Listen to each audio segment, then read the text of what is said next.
selamat datang di Talk Audit Internal.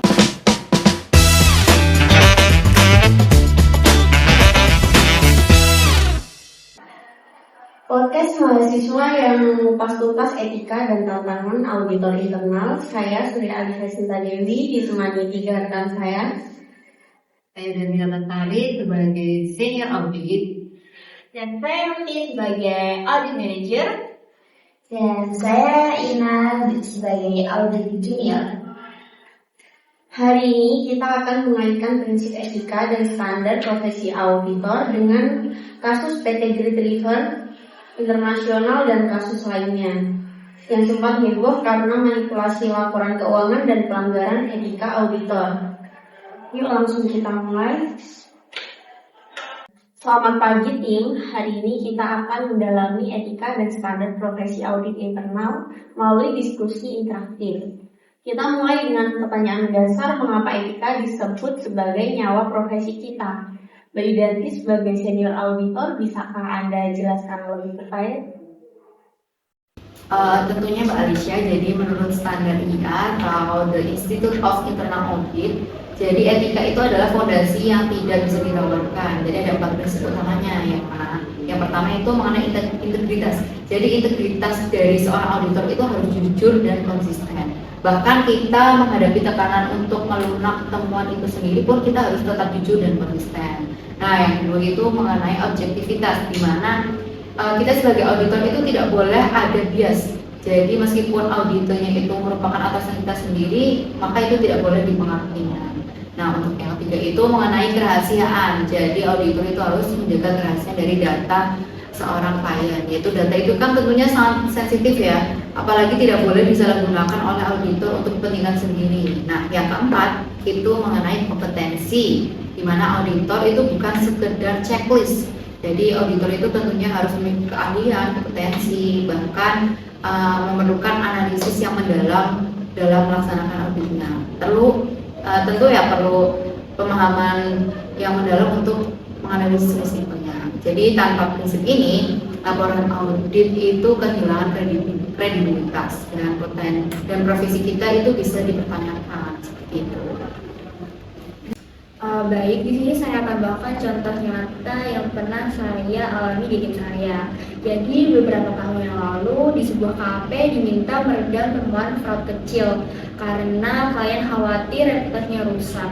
Nah, di sini nanti objektivitas itu diuji jika auditor menuruti permintaan klien, ia melanggar kode etik. Kemudian jika menolak, ia mungkin kehilangan klien atau bahkan menghadapi tekanan politik. Jadi di sini bagaimana sih kita memutuskan di situasi seperti ini? Saya juga pernah membaca satu kutipan itu mengenai kompromi di awal, karir dibayar mahal kemudian. Nah, hal ini tuh sangat mengena. Jadi jikalau kita mulai melonggarkan standar, lama-lama tuh batas etika menjadi kabur atau hilang gitu. Misalnya aja awalnya kita hanya menghilangkan temuan minor, tapi lama-lama fraud itu besar. Fraud yang besar itu pun bisa diabaikan. Ya, kita tuh harus tegas dari awal. Bagus, mari kita masuk ke kasus konkret selanjutnya. Jadi ada sebuah perusahaan manufaktur akan IPO. Tim audit menemukan indikasi markup pembelian bahan baku oleh direktur operasional. Namun manajemen meminta agar temuan ini tidak dimasukkan dalam laporan karena bisa menggagalkan proses IPO. Pertanyaannya, yang pertama, apakah risiko jika auditor menuruti permintaan ini? Lalu pertanyaan kedua, bagaimana seharusnya auditor bersikap berdasarkan standar IA? Nah, jadi sebagai auditor, kemungkinan adanya temuan-temuan seperti tadi disebutkan oleh Malaysia, jadi kemungkinan itu ada sebuah integritas atau prinsip integritas yang hilang, di mana laporan itu menjadi tidak akurat. Nah, yang kedua itu ada risiko hukumnya. Jadi jika fraud itu terungkap, kemudian maka auditor itu bisa jadi ditutup karena menyembunyikan faktanya.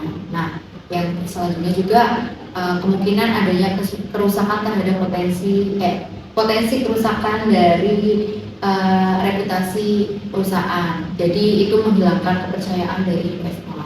Nah, berdasarkan standar IIA, itu langkah yang harus diambil yaitu tentunya yang pertama harus mendokumentasi semua bukti, yang mana dengan dokumentasi bukti itu dapat memperakurat atau memperkuat hasil temuannya. Nah, yang kedua itu dengan eskalasi ke komite audit atau dewan direksi melewati pihak-pihak yang berkepentingan. Dan yang ketiga itu menggunakan sistem whistleblowing, di mana sistem whistleblowing ini sebagai upaya untuk mengurangi terjadinya pembungkaman terhadap auditor. Seperti itu. Saya juga setuju apa yang dikatakan Mbak Lidanti di sini. Itu bukan hanya sekedar fraud kecil, tapi juga ujian kredibilitas profesi kita. Nah, jika auditor menolak tekanan, mungkin ia akan kehilangan klien, tapi integrasinya tetap utuh. Tapi jika menyerah, ia mungkin selamat sekarang, tapi suatu hari nanti bisa terlibat skandal seperti kasus-kasus sebelumnya seperti Enron atau WhatsApp yang ikut terbakar. Di sini saya sebagai junior, saya menjadi belajar bahwa etika itu harus dijunjung sejak dini. Nah, jika kita terbiasa melakukan kompromi, nantinya itu akan sulit mengambil sikap tegas saat menghadapi masalah yang besar. Nah, saya punya pertanyaan. Jadi, bagaimana jika atasan kita sendiri yang meminta untuk melunakkan laporan? Nah, apa langkah proteksi atau perlindungan untuk auditor junior seperti saya? Pertanyaan yang bagus Mbak harus kita bahas. Yang pertama, lindungi diri dengan dokumentasi, dengan mencatat semua bukti dan permintaan yang tidak etis. Lalu menyimpan komunikasi seperti email, memo sebagai arsip. Yang kedua, menggunakan jalur eskalasi yang tepat. Jika atasan terlibat, laporkan ke komite audit atau dewan komisaris. Jika tidak ada respon, laporkan ke regulator seperti OJK atau PPATK untuk kasus fraud.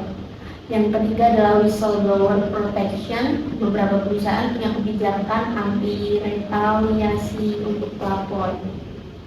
Jika tidak ada, dapat dipertimbangkan organisasi profesi atau IIA Indonesia untuk meminta pendampingan. Lalu yang keempat, menyiapkan exit strategi. Jika budaya perusahaan benar-benar tidak mendukung etika, cari lingkungan kerja yang lebih baik. Baik, untuk kasus selanjutnya PT Greenriver International ini ketahuan menggelembungkan akun penjualan, hutang dan aset hingga ratusan miliar rupiah sehingga gagal bayar hutang dan obligasi. Untuk Mbak Nufri, step by step bagaimana tim audit mengusut ini? Oke, baik. Jadi menurut saya mungkin langkah utamanya di sini yang pertama mengidentifikasi anomali. Nah, seperti rasio penjualan dengan hutang yang melonjak drastis pada tahun 2003 sampai 2004 tanpa penjelasan bisnis yang wajar. Kemudian yang kedua yaitu mengumpulkan bukti seperti invoice asli, konfirmasi pihak ketiga dan juga mutasi bank.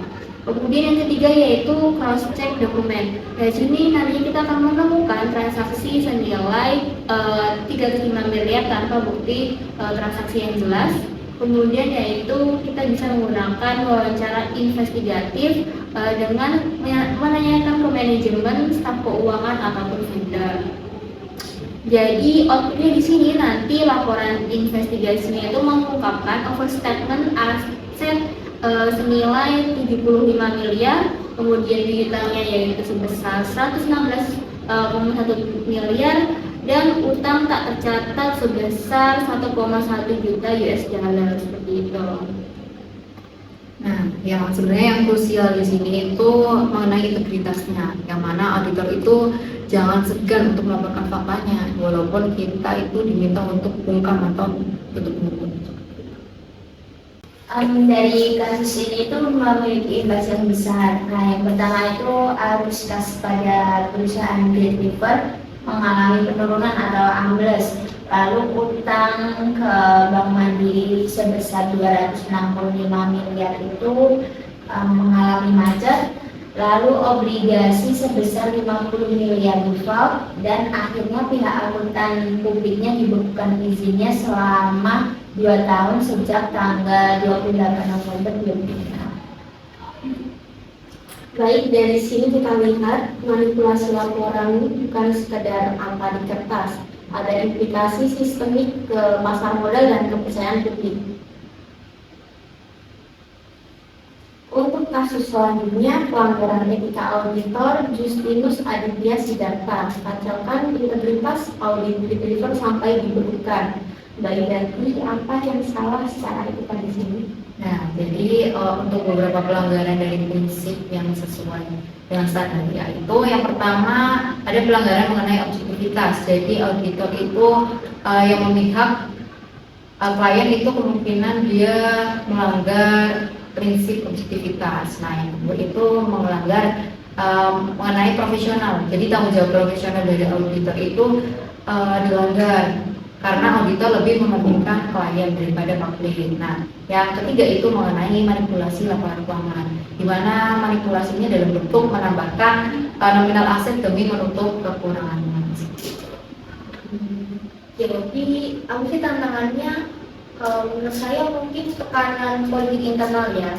Ya di sini Bapepom juga menekankan agar laporannya itu bersih, sementara KAP itu takut kehilangan klien besar, dan disinilah mulainya moral Polres itu diuji. Saya sebagai junior memiliki satu pertanyaan ini. Bagaimana jika manajemen itu dalam tanda kutip menantuni auditor? Apakah kita mau kompromi demi audit atau tidak? Menurut saya itu juga kan ya, karena loyalitas kita itu merupakan pada standar profesi audit dan juga publik, bukan pada uang atau yang lain tersebut.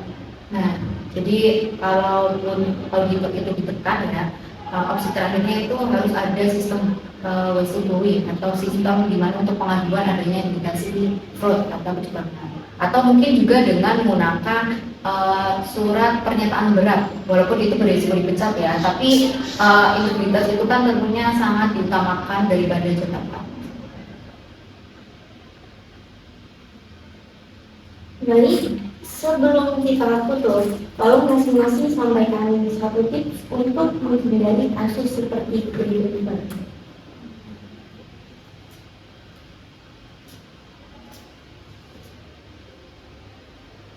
Nah, yang pertama, jadi perkuat kompetensi, di mana harus mengenali teknik fraud terbaru lewat pelatihan rutin dari perusahaan.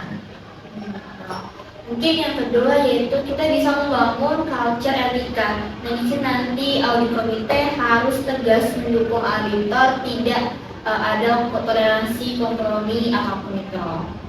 Kalau dari saya itu melakukan dokumentasi yang ketat. Jadi kita itu harus mencatat setiap permintaan yang tidak wajar dari manajemen, lalu menyimpan semua buktinya. Lalu jaringan profesional, cari peer support, berdiskusi dengan rekan sejawat jika ragu. Terima kasih sudah mendengarkan Talking Audit Internal. Ingat, etika adalah harga mati tanpa kompromi. Sampai jumpa di lain waktu. See you.